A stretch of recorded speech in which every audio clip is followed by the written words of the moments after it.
ururkii dhalinyarada aasaaskiisii oo laga joogo 74 sano maanta oo ah runtii maalin weyn aasaaskaas oo runtii idibada u dhigay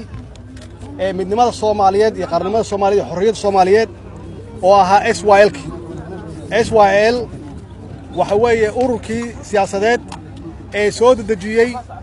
Soomaaliya ka dhigay wadamadii ugu horeeyay xorriyadda ka qaatay wadamadii gumaysiga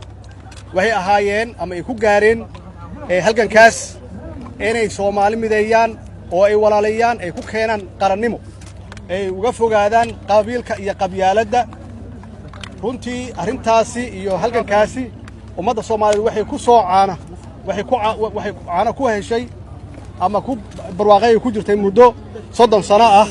oo aan caalamka aan ka ahayn wadamada runtii ugu fircoon khaasatan Afrika taasi ay maxaan ku raahdaa ururkaas SYL-ka ah halgankaas ay ka soo gaareen inay ku keenaan xorriyadda waxa weeye maanta way taagan tahay inaan wax badan ka baranno hadduu Ilaahay yiraahdo maxaa yeelay waxay ka tageen qabiil waxay ka tageen xagjir diineed waxay u soo bambaxeen ama banaanka soo dhigeen wadannimo wax la yiraahdo iyo patriotism taasoo runtii Soomaali mideysay oo walaalaysay oo u samaysay calan iyo qaran adduunka laga ictiraafsan yahay maanta aad iyo aad aan ugu faraxsanahay ummadda Soomaaliyeedna waa u hambalyeynaya waxaan leeyahay hambalyo maxaan ku raahdaa ururkii SYL hawshii ay qabteen Allah naxariistii jannadii siiyo 13 dhalinyaro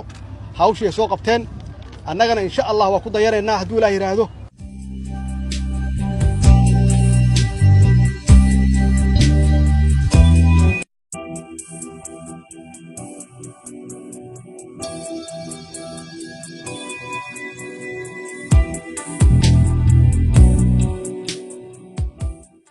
maanta waa maalintii dhalinyarada waa maalin farxadeed waa maalin ciideed waa maalin ummadda Soomaaliyeed ay xornimo ay qaateen ma ilaaweyno 1943 13 qof ee dhalinyarada ahaa ee nolosha maanta ku jirno farxad aan heysano qoraxdan aad taaganay oo waxyadan meesha ayaga ay wax ka bilaabeen aad taaganay caasimadda dalka ee Jamhuuriyadda Federaalka Soomaaliya aad baan ugu faraxsanahay madaxweynaha وبحي أودجي ومدحوينهن وسودوينا أنا أقيرسنا مانتي ومالتي اليرد مدحوينهن ونقرب الساقين وهذا نو ماضي وهذا أبحي نودجي ومالي فرحت كريها ملا سوكو بكرة فرحتنا هدي أنا قاصد اليرد قبل كبنادر ملك استأجرنا لأنه حالنا هاي همبليو شن يتمكن مي ومالتي اليرد الصوماليات